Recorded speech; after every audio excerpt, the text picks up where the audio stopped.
Jhansi serial episode 230 16th October 2025 ఏం జరిగిందో చూద్దాం. రత్నవేలు ఫోన్లో ఇలా మాట్లాడుతూ ఉంటారు. ఏం చెప్తున్నావు? నిజమా? ఒకవేళ అలా కానీ జరిగితే దుబాయ్ నుంచి మనకి రావాల్సిన లక్ష్మీదేవి ఫ్లైట్ టికెట్ బుక్ చేసుకోకుండా అక్కడే ఉండిపోద్ది. నువ్వు ఒక పని చెయ్యి, నేను చెప్పినట్లు చెయ్యి అని ఏదో ఒక ప్లాన్ చెప్తాడు. సరే అట్లానే చెయ్యి పురుంజుదా అని చెప్పి ఫోన్ పెట్టేస్తాడు రత్నవేలు. స్వీటీ దగ్గరికి ఝాన్సీ వచ్చి చాలా హ్యాపీగా స్వీటీ అంటూ కిస్ చేస్తుంది. ఏంటి పిన్ని అంత హ్యాపీగా ఉన్నావు అని స్వీటీ అడిగితే, డోనర్ దొరికాడు స్వీటీ అంటే, అదేంటి పిన్ని ఆల్రెడీ శ్రీధర్ అంకుల్ డొనేట్ చేస్తారు అని చెప్పావు కదా, మళ్ళీ డోనర్ దొరకటం ఏంటి అని అడిగితే, సారీ తల్లి నువ్వు బాధపడతావని అలా అబద్ధం చెప్పా. శ్రీధర్ అంకుల్ రిపోర్ట్స్ నీ రిపోర్ట్స్తో మ్యాచ్ అవ్వలేదు, కానీ ఇప్పుడు నిజంగా డోనర్ దొరికారు అంటే నువ్వు నాతో అబద్ధం చెప్పావా పిన్ని అంటుంది స్వీటీ.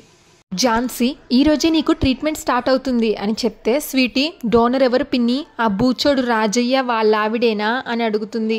ఝాన్సీ వాళ్ళు కాదమ్మా, అసలు వాళ్ళని నీ దగ్గరికి ఎందుకు రాణిస్తాను, డోనర్ వేరే వాళ్ళు అంటే ఎవరు పిన్ని అని అడుగుతుంది స్వీటీ. నీకు ఏ దేవుడు అంటే ఇష్టం అని ఝాన్సీ అడిగితే గణేష్ అంటుంది. డోనర్ పేరు కూడా అదే అంటుంది ఝాన్సీ. రాణి గుడికి వెళ్ళి ఆ బొట్టు తీసుకొచ్చి స్వీటీకి ఝాన్సీకి పెడుతుంది, ప్రసాదం కూడా పెడుతుంది. నీకు ఈరోజు ఆపరేషన్ స్టార్ట్ అవుతుంది కదమ్మా, అందుకే గుడికి వెళ్ళి దేవుడికి దండం పెట్టుకున్నాను, నీకు తప్పకుండా నయమవుతుంది అని చెప్తుంది రాణి. ఇంకా ఝాన్సీ ఏమో డాక్టర్ పిన్ని ప్రియాంక వచ్చిందో లేదో కనుక్కొని వస్తాను అని రిసెప్షన్లోకి వచ్చి అక్కడున్న వినాయకుడికి దండం పెట్టుకుంటుంది ఝాన్సీ. ఈలోగా ప్రియాంక వస్తుంది. ప్రియాంక రాగానే ఝాన్సీ, హాయ్ మీకోసమే చూస్తున్నాను, ఇంతకీ డోనర్ అని అడిగితే, డోంట్ వరీ ఝాన్సీ, గణేష్ గారు టైం అంటే టైమే వచ్చేస్తారు అని చెప్తుంది ప్రియాంక. ఝాన్సీ ప్రియాంకతో ఎందుకైనా మంచిది ఒకసారి డోనర్కి కాల్ చేసి కనుక్కుంటావా అని అడుగుతుంది. ప్రియాంక, డోంట్ వరీ ఝాన్సీ, నేను ఇంటి నుండి వచ్చే ముందే కాల్ చేశాను, ఆయన బయలుదేరాను అని చెప్పారు, దారిలో ఉండుంటారు అంటుంది ప్రియాంక. ఝాన్సీ ఎందుకైనా మంచిది మళ్ళీ ఒక్కసారి కాల్ చేసి కనుక్కుంటావా అని అడుగుతుంది ఝాన్సీ. సరే నీ కోసం కాల్ చేస్తాను అని ప్రియాంక కాల్ చేస్తుంది గణేష్కి. ప్రియాంక గణేష్కి కాల్ చేస్తుంది. ఆ గణేష్ ఎవరో కాదు, కారు దగ్గర గౌతమ్కి గుద్దుకున్న ఆ కుంటి అతను. ఎక్కడున్నారు మీరు అని ప్రియాంక అడిగితే, గణేష్ బయలుదేరుతున్నానండి అంటాడు. అదేంటి ఇందాకే బయలుదేరాను అని చెప్పారు కదా అంటే, దారిలో తెలిసిన మనిషి కనబడితే మాట్లాడుతున్నాను మేడం, మీరేం వర్రీ అవ్వకండి, నేను బయలుదేరుతున్నా అని చెప్తాడు గణేష్. సరే కొంచెం త్వరగా రండి అంటుంది ప్రియాంక ఝాన్సీ ఆయన వచ్చేస్తున్నారు, నువ్వు టెన్షన్ పడకు అని చెప్తుంది. సరే అంటది ఝాన్సీ. ఇంకా రాజయ్య తన ఇంట్లో నీళ్ళ తొట్టిలో తన మొహాన్ని తాను చూసుకొని ఆలోచిస్తూ ఉంటాడు. రత్నవేలు తనకిచ్చిన వార్నింగ్స్ గుర్తు చేసుకుంటాడు. ఒరే రాజయ్య, ఆ అబ్బాయి బోన్ మ్యారో నీ కూతురు బోన్ మ్యారోకి మ్యాచ్ అయిందే అనుకో, నిన్ను నీ పెళ్ళాన్ని హాస్పిటల్లోనే పుడింజుడు అని రత్నవేలు అన్న మాటలు గుర్తు చేసుకుంటాడు రాజయ్య మొహం తుడుచుకుంటూ ఇలా అనుకుంటాడు, ఈ క్షణాన ఏమవుతుందో తెలియక నా ప్రాణాలు పోయేటట్లున్నాయి, ఇప్పుడు నేనేం చేయాలి దేవుడా అనుకుంటూ ఉంటాడు. ఈలోగా శ్రీవల్లి వస్తుంది. ఏందయ్యా ఏదో సోచాయిస్తున్నావు అని అడుగుతుంది శ్రీవల్లి. 1000 ఉంటాయి, నువ్వు ఆరుస్తావా తీరుస్తావా అని అంటాడు రాజయ్య. శ్రీవల్లి, ఈ దినం మన బిడ్డకి దవాఖానాలో వైద్యం జరుగుతుంది కదా, అది ఎట్లవుతుందో ఏమో అని సోచాయిస్తున్నావా అని అడుగుతుంది శ్రీవల్లి. రాజయ్య, అవు శ్రీవల్లి, బిడ్డకి అదేదో ఇచ్చేది నువ్విస్తే బాగుంటుంది, వాడెవడు ఇస్తే ఏం బాగుంటుంది అని అంటాడు. దానికి శ్రీవల్లి, ఎవరిస్తే ఏందయ్యా, మన బిడ్డకి నయం కావడం మనకు కావాల్సింది. రాజయ్య, అవు గంతే అని అంటాడు.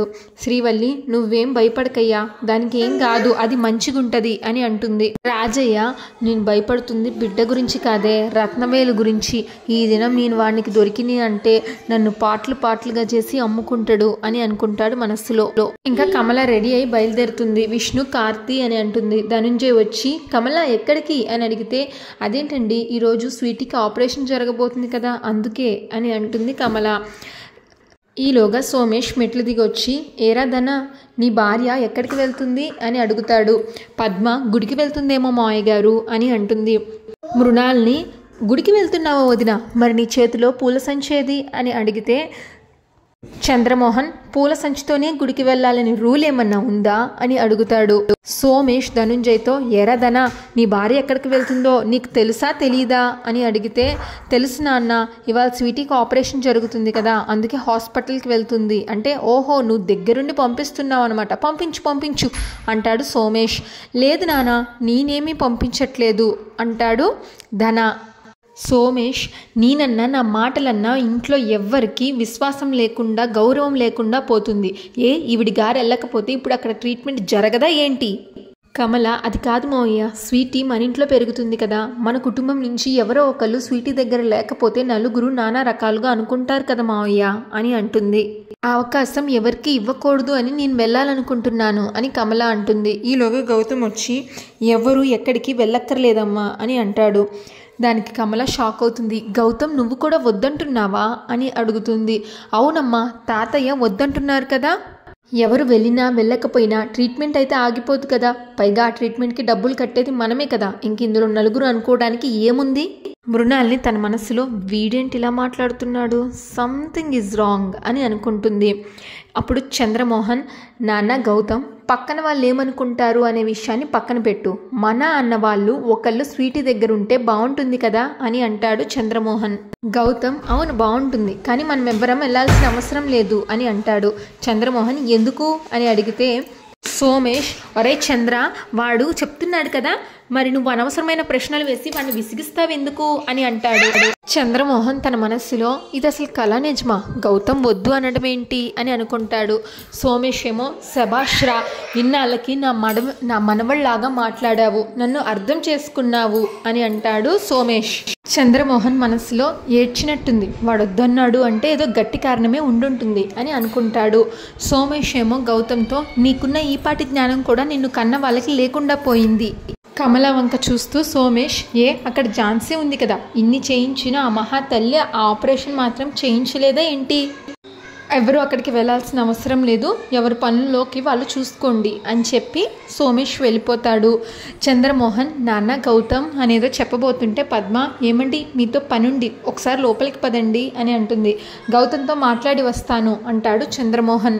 తర్వాత మాట్లాడుదురు కానీ ముందు నాతో రండి అంటూ చంద్రమోహన్ చేయి పట్టుకొని తీసుకెళ్ళిపోతుంది పద్మ. ఇంకా అందరూ లోపలికి వెళ్ళిపోతారు. గౌతమ్ వెళ్ళిపోతుంటే కమల గౌతమ్ చేయి పట్టుకుని ఆపుతుంది. నేను హాస్పిటల్కి వెళ్లకుండా నువ్వు అడ్డుపడతావని నేను అస్సలు ఊహించలేదురా, అయినా నీకు స్వీటీ అంటే చాలా ఇష్టం కదా, నన్ను హాస్పిటల్కి రమ్మని చాలాసార్లు అడిగావు, ఇప్పుడెందుకు ఇలా అడ్డుపడుతున్నావు అని అడుగుతుంది కమల. దానికి గౌతమ్, ఎందుకంటే అక్కడ ప్రియాంక ఉంటుంది కాబట్టి, నువ్వు ఇప్పుడు హాస్పిటల్కి వెళ్తే ఝాన్సీకి నాన్నకి ప్రాణదానం చేసింది ప్రియాంక వాళ్ళ నాన్నే అని తెలిసిపోతుంది. అలాగే ప్రియాంకకి నీకు ఝాన్సీ తెలుసు అని విషయం అర్థమైపోతుంది. మాటల్లో పడి ప్రియాంక ప్రేమిస్తుంది నన్నే అని ఝాన్సీకి, లేదా నేను నీ కొడుకుని అని ప్రియాంకకి తెలిసిపోయే అవకాశం ఉంది. అది జరిగితే చాలా ప్రాబ్లం అవుతుంది, అందుకే నిన్ను వెళ్లకుండా ఆపాను, ఐఎమ్ సారీ అమ్మా అని చెప్పి గౌతమ్ అక్కడి నుంచి వెళ్ళిపోతాడు. డాక్టర్ వచ్చి ప్రియాంకతో, ఆపరేషన్కి టైం అవుతుంది మేడం, డోనర్ ఇంకా రాలేదా అని అడుగుతాడు. అదే ఇందాకే బయలుదేరాను అని అన్నాడు, ఇంకా రాలేదు అంటే ఝాన్సీ, తను బయలుదేరానని చెప్పి చాలాసేపు అయింది, ఒకవేళ బయలుదేరుంటే ఈ పాటికే వచ్చేయాలే, ఏమై ఉంటుంది, ఒకసారి కాల్ చేయమని చెప్తుంది ఝాన్సీ. ప్రియాంక కాల్ చేస్తే గణేష్ ఫోన్ లిఫ్ట్ చేయడు. ఝాన్సీ కంగారు పడిపోతుంది, అసలు ఫోన్ ఎందుకు లిఫ్ట్ చేయడం లేదు అంటే ప్రియాంక, అసలు గణేష్ గారు ఒక టైం అంటే ఆ టైంకి కరెక్ట్గా వచ్చేస్తారు, ఎప్పుడు ఇలా జరగలేదు, ఎందుకు లిఫ్ట్ చేయట్లేదో నాకు తెలియట్లేదు అని అంటుంది ప్రియాంక. ఈలోగా ఒక పోలీస్ వచ్చి, ఎక్స్క్యూజ్ మీ, ఇక్కడ ప్రియాంక గారంటే ఎవరు అని అడుగుతాడు. నేనే సార్ అంటుంది ప్రియాంక. గణేష్ గారు మీకు తెలుసా అంటే, తెలుసు సార్, మేమందరం తన కోసమే వెయిట్ చేస్తున్నాం అని అంటుంది ప్రియాంక. ఆయన ఇంకా రారు అంటాడు పోలీస్. రాకపోవడమా, వస్తున్నా అని నాతో చెప్పారు కదా, ఎందుకు రారు అని అడుగుతుంది ప్రియాంక. నేను చెప్పే విషయం కొంచెం షాకింగ్గా ఉంటుంది, కానీ ఆయన చనిపోయారు అని చెప్తాడు పోలీస్. షాక్ అయిపోతారు ఝాన్సీ ఇంకా ప్రియాంక. నో, అలా జరిగుండదు, ఆయన ఇంతకు ముందే నాతో బయలుదేరి ఇక్కడికే వస్తున్నా అని చెప్పారు అని అంటుంది ప్రియాంక. పోలీస్ ఆఫీసర్, ఇంతకుముందు మీతో చెప్పుండొచ్చు, కానీ ఇప్పుడు ఆయన ఫోన్ లిఫ్ట్ చేస్తున్నారా అని అంటే లేదు అంటుంది ప్రియాంక. ఒక వీడియో తీసి చూపిస్తాడు ఆ పోలీస్ ఆఫీసర్. అందులో గణేష్ హాస్పిటల్ బెడ్ మీద ఉంది, మొత్తం రక్తంతో ఉంటాడు. ఇలా చెప్తాడు, ఐఎమ్ సారీ ప్రియాంక గారు, ఇవి నా చివరి క్షణాలని నాకు అర్థమవుతున్నాయి. నేను హాస్పిటల్కి బయలుదేరి వస్తుంటే నాకు దారి మధ్యలో యాక్సిడెంట్ అయింది. నా మనస్సు మాత్రం హాస్పిటల్ బెడ్ పైన ఉన్న ఆ చిన్నారి గురించే ఆలోచిస్తుంది. నేను ఒకవేళ ఏమాత్రం ప్రాణాలతో బయటపడ్డా ఖచ్చితంగా ఆ చిన్నారికి నా బోన్ మ్యారో డొనేట్ చేస్తాను. నన్ను క్షమించండి ఝాన్సీ గారు అని దండం పెడతాడు. ఆ మాటలు చెప్పి ఆ వీడియోలోనే పడిపోయి కళ్ళు మూతలు పడిపోతాయి గణేష్కి. ఆయనే ఈ వీడియో తీసి మీకు చూపించమన్నారు. అన్ఫార్చునేట్లీ ఆ వీడియో తీస్తున్నప్పుడే ఆయన చనిపోయారు. ఐఎమ్ సారీ మేడం అని చెప్పి అక్కడి నుంచి వెళ్ళిపోతాడు పోలీస్. ఆయన వెళ్ళిపోయాక ఝాన్సీ అక్కడ ఉన్న వినాయకుడి విగ్రహం పక్కన కూర్చొండిపోయి స్వీటీ అంటూ ఏడుస్తూ ఉంటుంది. ఇంకా రాజయ్య వెళ్ళి రత్నవేలు కాళ్ళు పట్టుకొని నొక్కుతూ, అన్నా నన్ను క్షమించన్నా, బిడ్డని తోలుకొచ్చుడు నా వల్ల కాలేదయ్యే, తప్పైపోయింది అని అంటాడు. రత్నవేలు, ఆండవా ఈ ఓవర్ యాక్షన్ గాడిని ఏం చేయాలి అని అంటాడు. దానికి రాజయ్య, నేను చెప్పేది నిజమన్నా, నేను బిడ్డను తోలుకొద్దామని చూసినా కానీ మొత్తం ఉల్టా అయింది. నువ్వు చెప్పిన కోన్కిస్క గొట్టంగాడే బిడ్డకి బోన్ మ్యారో డొనేట్ చేస్తుండు. చివరికి నా భార్యని కూడా దావఖానాకి తోలుకుపోయిన, సెంటిమెంట్ డైలాగులు చెప్పించిన, అయినా వర్కౌట్ కాలే. నన్ను క్షమించన్నా, నీ కాలు మొక్కుతా అని అంటాడు రాజయ్య. అయినా నా బిడ్డ కాకపోతే ఎవరో ఒక అమ్మాయిని మంచిగా సెట్ చేస్తా, కానీ నన్ను మాత్రం ఏం చేయకన్నా అంటాడు రాజయ్య. వాయుముడురా వాయుముడు అని అంటాడు రత్నవేలు. ఈలోగా రత్నవేలుకు ఫోన్ వస్తుంది. అన్న, హాస్పిటల్కి వెళ్తున్న డోనర్ యాక్సిడెంట్లో చనిపోయాడు అని చెప్తారు. రత్నవేలు ఫోన్ కట్ చేస్తాడు. అప్పుడు రాజయ్య, దేవుడు ఉన్నాడన్నా, దేవుడు ఉన్నాడు, నువ్వెప్పుడు ఆండవా ఆండవా అంటావు కదా, ఆ ఆండవా ఉన్నాడన్నా అని అంటాడు రాజయ్య. లేకపోతే మమ్మల్ని కాదని వాడెవడో వచ్చి నా బిడ్డని బతికిస్తాడా? అది ప్రకృతి విరుద్ధం కదా, అందుకే వాడు యాక్సిడెంట్లో చచ్చిండు అని అంటాడు రాజయ్య. రత్నవేలు, ఏందప్ప వాడు యాక్సిడెంట్లో చచ్చిండు అనుకుంటున్నావా అని అంటే, అదే కదన్నా, ఆ ముచ్చటే కదా ఫోన్లో చెప్పింది అని రాజయ్య అంటే, లేదప్ప వాడిని లారీతో గుద్ది చంపించింది నేనప్ప అని అంటాడు రత్నవేలు. రాజయ్య షాక్ అయిపోతాడు. నువ్వా అంటాడు రాజయ్య. అవునప్ప, యాక్సిడెంట్ మాదిరి కేసు క్లోజ్ అయినది, కానీ అది మర్డర్. అంత మాదిరి నేను ఎందుకు చేసినానో తెలుసా? నీ బిడ్డ కోసం. నీ బిడ్డని దుబాయ్ షేక్కి పంపించాలి కదా అంటాడు రత్నవేలు. ఈ రత్నవేలు గాడు కమిట్ అయితే పని పూర్తవ్వాల్సిందే, మధ్యలో ఎవరొచ్చినా ఈ మాదిరే పూడ్చి పెడతాను అని అంటాడు. ఇప్పుడు నువ్వు నీ పెళ్ళాన్ని హాస్పిటల్కి తీసుకుపోయి వాళ్ళతో ముందు మాదిరి మెలికిపెట్టు, నువ్వు ఏమైనా చెయ్యప్పా, బిడ్డని మాత్రం తీసుకురా అని అంటాడు రత్నవేలు.